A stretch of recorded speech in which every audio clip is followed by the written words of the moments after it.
భారత క్రికెట్ లో ఏడాది అభిమానులకు చారిత్రక జ్ఞాపకాన్ని ఇచ్చింది.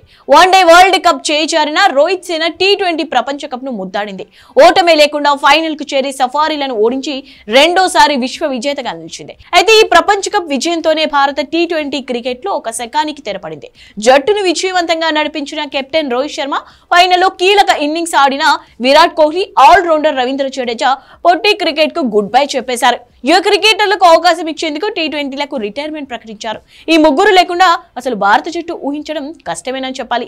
ఎందుకంటే భారత విజయంలో వీరి పాత్ర లాంటిది. మరి ఫార్మాట్ తో సంబంధం లేకుండా పరుగుల వరద పారించిన కోహ్లీ జట్టును లీడ్ చేసిన హిట్ మ్యాచ్ ఆధిపత్యం గురించి ఎంత చెప్పినా తక్కువే. నిజానికి 15 ఏళ్లుగా భారత టీ20 టీంలో వీరి జోరు కొనసాగుతోంది.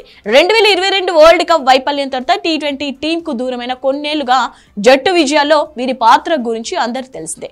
ముఖ్యంగా కెప్టెన్ రోహిత్ శర్మ సారథిగానే కాదు, ఓపెనర్ గా ఎన్నో విధ్వంసకర ఇన్నింగ్స్ లో ఆడాడు.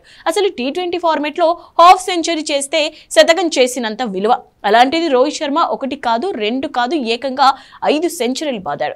2007 తొలి టీ20 వరల్డ్ కప్ నుంచి తాజాగా ముగిసిన మెగా టోర్నీ వరకు హిట్ మ్యాన్ తన రోల్ కు న్యాయం చేశాడు. కెరియర్ లో 159 టీ20లో 140 స్ట్రైక్ రేట్ తో 4000కు పైగా పరుగులు సాధించాడు. అలాగే కోహ్లీ నుంచి పగ్గాలు అందుకున్న తర్వాత జట్టును సక్సెస్ఫుల్ గా లీడ్ చేశాడు. అతని స్థానంలో టీ20 టీం కు ఓపెనర్ గా ఎవరు సక్సెస్ అవుతారనేది చూడాలి. ఎందుకంటే ఓపెనర్ గా గిల్, జైస్వాల్, సంజు శాంసన్ వంటి యువ ఆటగాళ్ల రూపంలో ప్రత్యామ్నాయాలు ఉన్నాయి.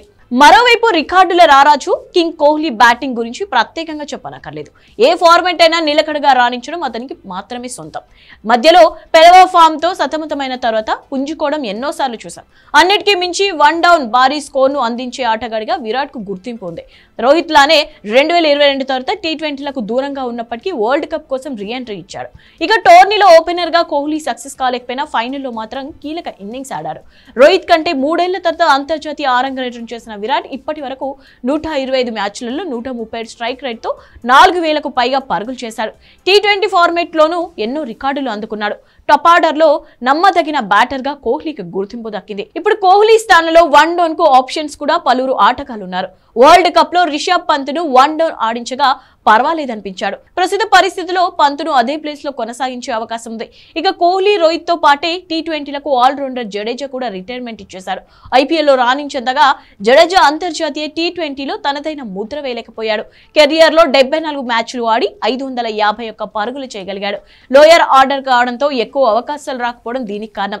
అటు బంతితో 54 వికెట్లు పడగొట్టాడు.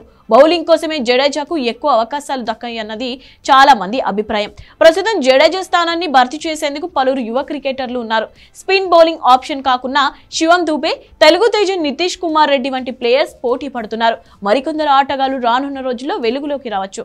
మొత్తం మీద వచ్చే ప్రపంచ కప్ కు భారత్, శ్రీలంక ఆతిథ్యం ఇస్తుండగా అప్పటి వరకు షార్ట్ ఫార్మాట్ లో వీరంతా కొనసాగడం కష్టమే. అందుకే గౌరవంగా సరైన సమయంలో సరైన నిర్ణయం తీసుకున్నారని చెప్పొచ్చు. మరి వీరి స్థానంలో ఎవరు తమకు వచ్చిన అవకాశాలను సద్వినియోగం చేసుకుని భర్తీ చేస్తారో చూడాలి మరి.